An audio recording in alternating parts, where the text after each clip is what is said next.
Hi folks, this is the dev video for week 18, week 19, whatever it is now.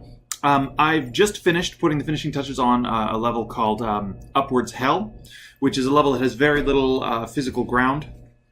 And so that's interesting because it'll be using the double jump extra boost thing.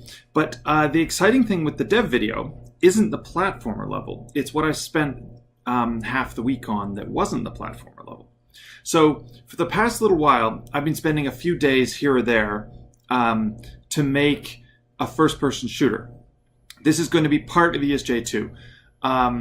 There's going to be one level in World 1, and it's not going to be very hard. It's going to be very interesting, but not very hard. You're going to beat it, and then you're going to go back to the platformer. If you don't want to play first-person shooters, if you hate Wolfenstein and Doom, then fine, you can keep going.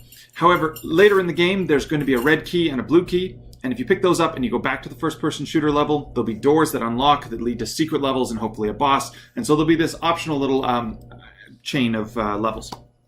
I'm really excited about it personally because I like tons of variance in my gameplay. ESJ, unlike say Super Meat Boy, introduces a lot of abilities, takes away abilities, combines stuff, throws in new stuff, and as much as I really like Super Meat Boy, I do like more variance, more secrets, more stuff going on in my games. So I'm going to include some footage of it in a minute, possibly just up here, and I'll shrink this down.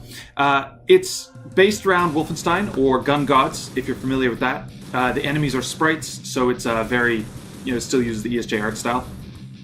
There's going to be a shotgun and a rocket launcher, or there is a shotgun, there's going to be a rocket launcher. And there's going to be two main types of enemies. There's going to be enemies that shoot fireballs at you and enemies that swarm at you like zombies. The music is by Pea Soup, which is a band which I really like. That's some really grindfest metal stuff, which I like. And the gameplay is going to be super frantic, super action-based. You're going to be constantly switching weapons and constantly killing monsters. Another cool thing that isn't really showcased very well in the video, but is you can switch dimensions.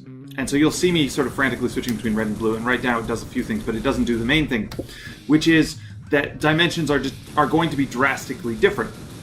What this means is there might be a room with a chasm in the middle in the red dimension. You have to switch to the blue dimension to walk across it.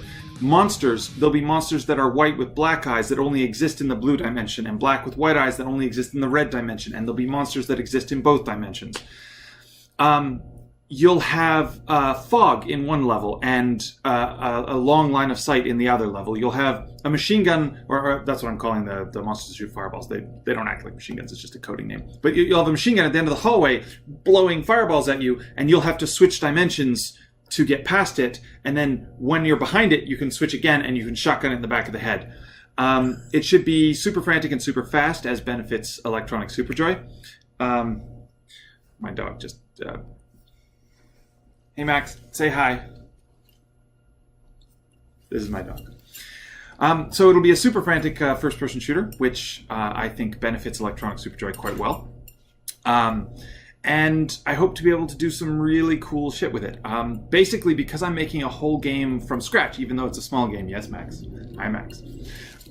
Even though it's a small game, it's a whole game from scratch. So I've been spending a lot of time, something like 8 days so far, scattered over the last month, making a movement system, making a pathfinding for the monsters so they can find their way around corners, making the animation system work in 3D, and all of this other stuff. Unity makes it easy. You're making it very hard to give this dev video. Okay, go over there. But I've been slowly putting together a first-person shooter inside the game, so that'll be pretty cool. I want to use this in more ways than just 3 first-person shooter levels, although I do want those, and I have an idea for a boss at the end, which should be pretty cool. And he's making it very difficult.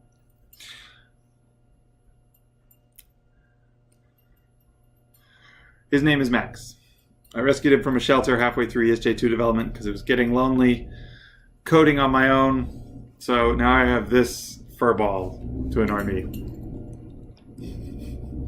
Anyway, so I also would like to use it in various other ways. I have an idea for a warp zone that's in a first-person viewpoint, but you access it from a platforming level, and then you can jump into the first-person level, which is filled with monsters, and you're going to die in like 10 seconds, but there's a bunch of portals that are like 10 seconds running distance away, and so the idea is you can warp between levels in the metamap if you can like make the death sprint kind of thing. So we might try that. And also it's just it's a cool thing. You can you know, unlock the music of it into the soundtrack with maybe, you know, doing something in the platformer levels back and forth. So lots of variants and cool stuff. All right, we're going to sign off now. I'm going to take him to the dog park. But this dev video is being filmed just after I've uploaded the build, so this should go up at the same time as the Patreon post. So hopefully you enjoy the new platformer level. And I'm aiming for the first-person shooter level to come next week. As you've seen from the footage, it's getting pretty far along, but I haven't actually made a level that you would want to play. I've been working on mechanics and code. Say bye, Max. That's not saying bye. All right. See you folks next time.